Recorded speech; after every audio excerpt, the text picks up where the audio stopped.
आज हम BA part third के हिंदी साहित्य के पेपर सेकंड की चर्चा जो मैंने पिछले अपने व्याख्यान में की थी, आज उसी को आगे बढ़ाते हैं।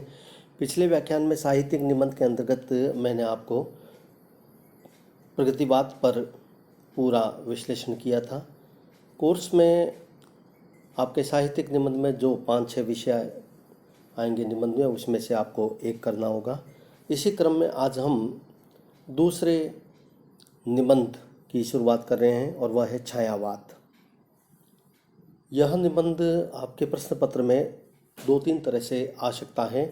एक तो कि केवल छायावाद का अर्थ, उसकी परिभाषा, उसका स्वरूप और रोमांटिसिज्म और छायावाद में क्या समानता क्या असमानता है, और दूसरा छायावाद और उसकी विशेषताएं। दोनों को अलग अलग तरीके से आप देखें। यदि छायावाद और रोमांटिसिज्म आता है तो आपको छायावाद की जो विशेषताएं हैं उसका अलग से विश्लेषण करने की ज़रूरत नहीं है।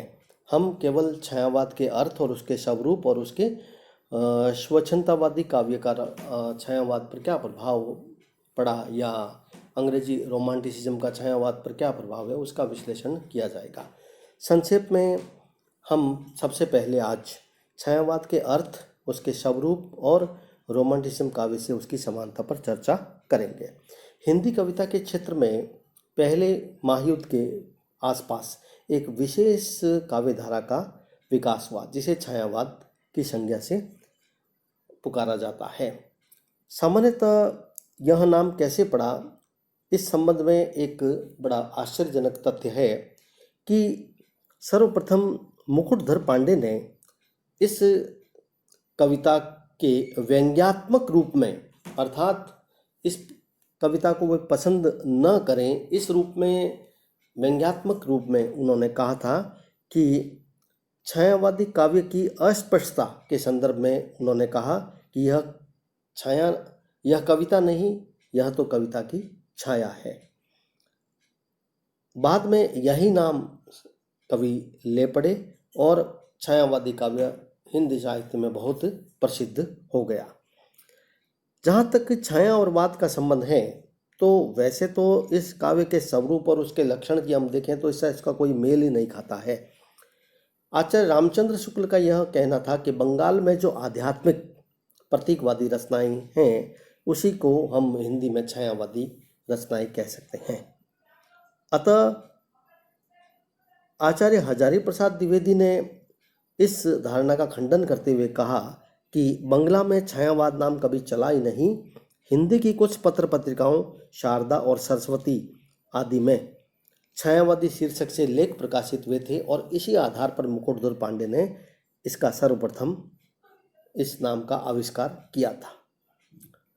जयशंकर प्रसाद ने इन रचनाओं में अस्पष्टता या छाया मात्र है, इसको लेकर के बड़ी विस्पष्ट शब्दों में कहा कि मोती के भीतर छाया जैसी तरलता होती है, वैसे ही कांति की तरलता अंग में लावण्य कही जाती है।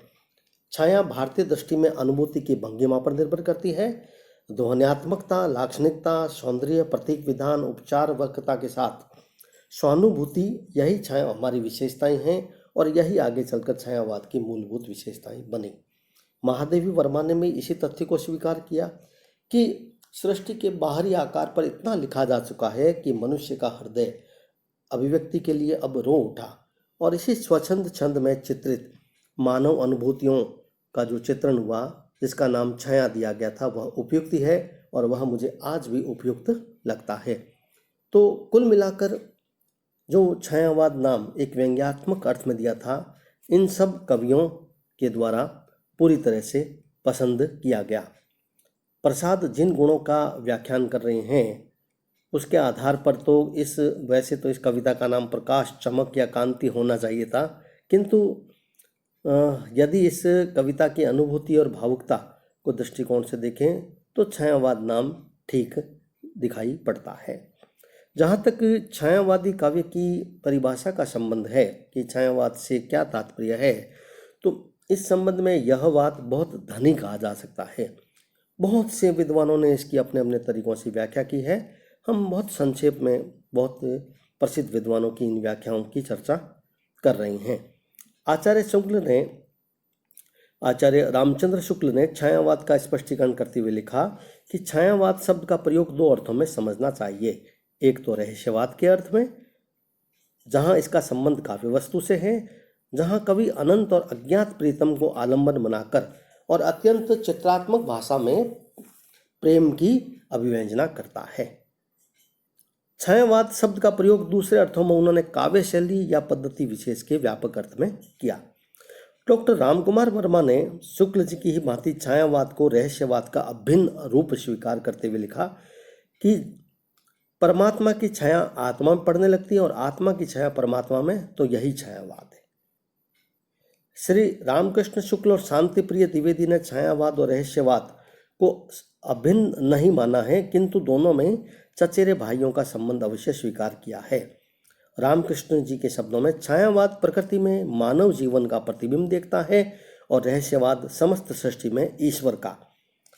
छाया मनुष्य की, व्यक्ति की देखी जा सकती है, अव्यक्त की नहीं। अतः यही कहना चाहिए कि लौकिक और अलौकिक, व्यक्त और अव्यक्त, या स्पष्ट या अस्पष्ट, ज्ञात या अज्ञात, छाया और रहस्य का यही अंतर हमें छायावाद और रहस्यवाद में दिखाई देता है। शांति प्रिय द्विवेदी ने छायावाद को एक दार्शनिक अनुभूति कहा, तो डॉक्टर नगेंद्र ने छायावाद को स्थूल के प्रति सूक्ष्म का विद्रोह कहा था। डॉक्टर नगेंद्र ने इसकी और विस्तृत व्याख्या करते हुए कहा कि छायावाद एक विशेष प्रकार की भाव पद्धति है, जीवन के प्रति एक विशेष भावात्मक दृष्टिकोण है। डॉक्टर नंदुलारी वाजपेयी ने बहुत ही विचारात्मक तरीके से इसकी परिभाषा देते हुए कहा कि मानव अथवा प्रकृति के सूक्ष्म किंतु व्यक्त सौंदर्य में आध्यात्मिक छाया का भान मेरे विचार में छायावाद की एक सर्वमान्य व्याख्या हो सकती है। कुल मिलाकर इन सब विद्वानों ने छायावाद की जो परिभाषाएं दी है, उससे हमारे सामने छायावाद का स्वरूप बिल्कुल स्पष्ट हो जाता है। एक तो कि छायावाद और रहस्यवाद में काफ़ी समानता है, तो छायावाद एक प्रकार से रहस्यवाद है। छायावाद और रहस्यवाद एक है, ऐसा उनका मानना है। दूसरा, छायावाद एक शैली विशेष है, काव्य की एक पद्धति विशेष है। तीसरा, छायावाद में प्रकृति का चित्रण व्यापक रूप में है, तो छायावाद में प्रकृति का मानव जीवन का प्रतिबिंब देखने को मिलता है। दूसरे शब्दों में प्रकृति का मानवीकरण है। छायावाद एक दार्शनिक अनुभूति देखी जा सकती है, छायावाद में आध्यात्मिक सौंदर्य भी देखा जा सकता है, और छायावाद में गीति तत्व भी देखे जा सकते हैं। और स्थूल के प्रति सूक्ष्म विद्रोह से तात्पर्य है मोटे अर्थों में जो हमारी पूर्व की अब तक की सारी जो काव्य की धारणा थी या काव्य की जो विशेषताएं थी, उन सब के प्रति एक प्रकार से विद्रोह की भावना छायावाद में स्थूल के प्रति सूक्ष्म का विद्रोह माना जा सकता है। तो कुल मिलाकर छायावाद का अर्थ और उसका स्वरूप हमारे सामने बिल्कुल स्पष्ट है। अब कई बार परीक्षा में यह भी पूछ लिया जाता है कि छायावाद काव्य पर प्रभाव। तो संक्षेप में हम निबंध में इस तथ्य को भी स्पष्ट करेंगे कि छायावाद पर किन किन चीज़ों का प्रभाव अधिक पड़ा है। छायावाद वैसे तो पूरी तरीके से भारतीय दृष्टिकोण के अनुरूप लिखा गया है, किंतु इस पर पाश्चात्य प्रभाव भी देखा गया है और इस पर अन्य दर्शन आदि का प्रभाव भी देखा गया है। पहले हम छायावाद को भारतीय दृष्टिकोण से उसकी साम्यता पर विचार करेंगे। जो प्रथम महायुद्ध था, उसके आसपास जो भारत में जो राजनीतिक वातावरण था, उस राजनीतिक वातावरण में लोग अपनी व्यक्तिगता में लीन हो गए थे। अर्थात कहने का आशय है कि लोग इतने निराशावादी हो गए कि अपनी अपनी काल में, अपने अपने छवि में ही वो केवल सीमित रहने लगे, और जो भारत में अनेक तरह के आंदोलन हुए, उन सब का प्रभाव छायावादी कवियों पर पड़ा और एक प्रकार से उनका मन करुणा और प्रेम में अधिक झुकने लगा, और इसी कारण से छायावाद में की कविता करुणा और प्रेम से अधिक मेल खाने लगी। छायावादी करुणा और प्रेम में उत्साह या जुगुप्सा के विकास की कोई संभावना देखने को नहीं मिलती है। अगर मनोवैज्ञानिक दृष्टिकोण से देखें तो राजनीतिक जो उथल पुथल हो रही थी, इसका छायावादी कवियों पर कोई प्रभाव नहीं पड़ा था, क्योंकि जिस युग में जलियांवाला बाग हुए, हत्याकांड हुआ, भगत सिंह को फांसी हुई, साइमन कमीशन का बहिष्कार हुआ, नमक कानून के भंग जैसी घटनाएं हुई थी, उसके बावजूद भी इन कवियों के काव्य में हमें वीर और रौद्र आदि का चित्रण न मिलकर करुणा और प्रेम का चित्रण मिलता है। इसका तात्पर्य यही है कि वे पूरी तरीके से व्यक्तिगता में लीन थे। दूसरा, धर्म और दर्शन का प्रभाव अवश्य माना जा सकता है इस काव्य पर भारतीय दृष्टिकोण का पड़ा। जो रामकृष्ण परमहंस, विवेकानंद, गांधी आदि जो हमारे वैचारिक थे, जो महान व्यक्ति थे, उनका आविर्भाव इस युग में देखा जा सकता है, जिनके प्रभाव से स्थूल एवं संकुचित हिंदुत्व के स्थान पर उन्होंने व्यापक विश्व धर्म की प्रतिष्ठा की थी। जो एक व्यापक विश्व धर्म की प्रतिष्ठा जो हमारे धर्म और दर्शन के क्षेत्र में इन महान व्यक्तियों ने की थी, वही छायावाद में बहुत कुछ देखने को मिल जाता है।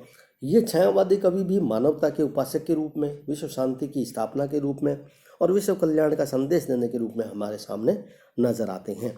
इनके काव्य में भी हमारे प्राचीन अद्वैतवाद, सर्वात्मवाद के दर्शन देखने को मिलते हैं। कुल मिलाकर छायावाद का कवि धर्म के अध्यात्म से अधिक दर्शन के ब्रह्म का ऋणी अधिक माना जा सकता है। यह मूर्त और अमूर्त का जो विश्लेषण हम देखते हैं, यह कुल मिलाकर हमारे जो अद्वैतवाद है या भारतीय दर्शन है, उसके अनुकूल ही छायावादी काव्य लिखा गया। इस कारण से इसमें ज्ञात से अज्ञात या अमूर्त, मूर्त से अमूर्त आदि का चित्रण देखने को मिलता है। और इसके अतिरिक्त जो प्रकृतिवाद, हृदयवाद, अध्यात्मवाद, रहस्यवाद आदि अनेक चीज़ें देखी जा सकती है, वो छायावाद के परिवेश में ही हम उसको समझना चाहिए।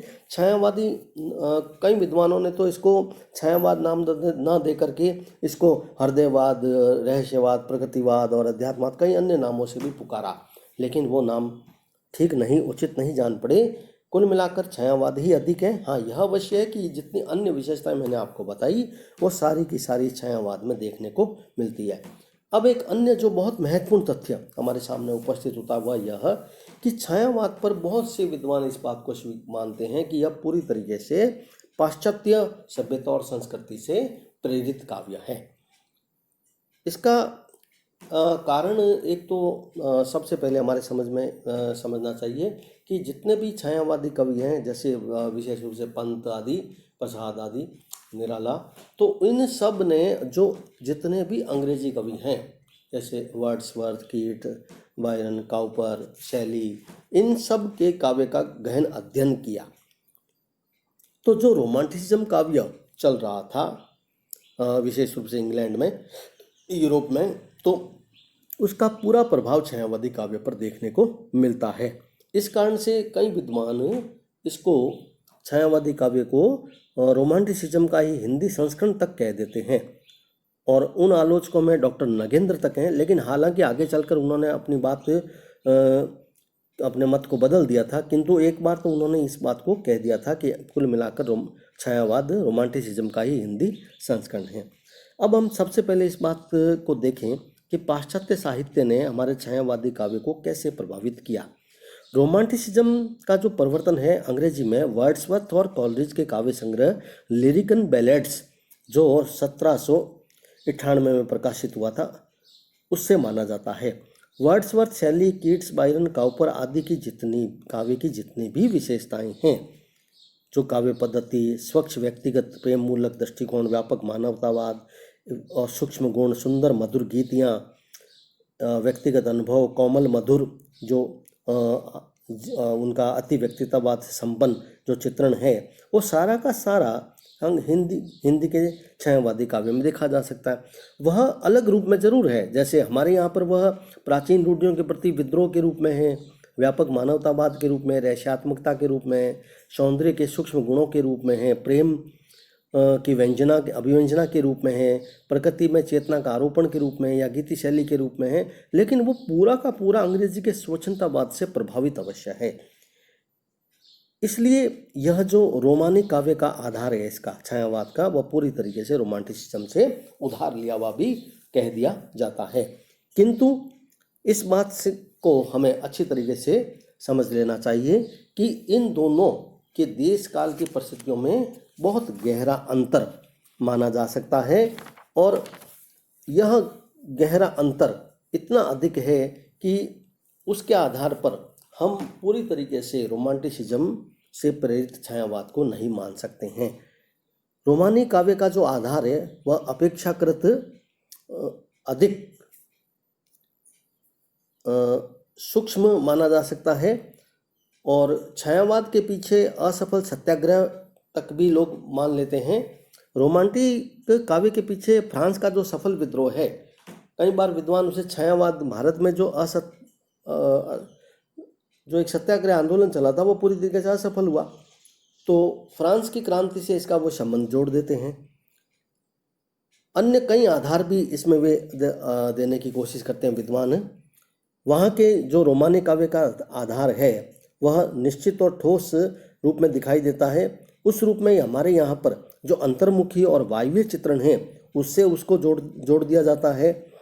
भारतीय जनता में जो एक निराशा की भावना थी, जिस प्रकार से फ्रांस की क्रांति आदि के क्षेत्र में लोगों में देखी जा सकती थी, वही भारत में, तो उसका प्रभाव भी कवियों पर कई विद्वान मानते हैं।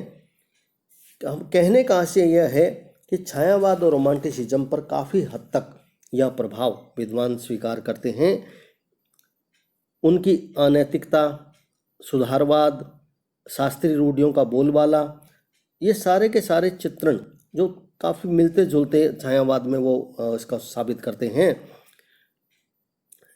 अंत में हम निष्कर्ष रूप में यदि हम देखें तो छायावाद और रोमांटिसिज्म वह वैसे चाहे कितनी ही समानता हो, जैसे फ्रांस की राज्य क्रांति ने इंग्लैंड के कवियों को व्यक्तिगता का संदेश दिया, तो हमारे यहाँ स्वराज्य की जो धारणा थी कि स्वराज्य हमारा जन्मसिद्ध अधिकार है, वह छायावादियों को उस गुलामी की भावना से मुक्त करने का संदेश दिया।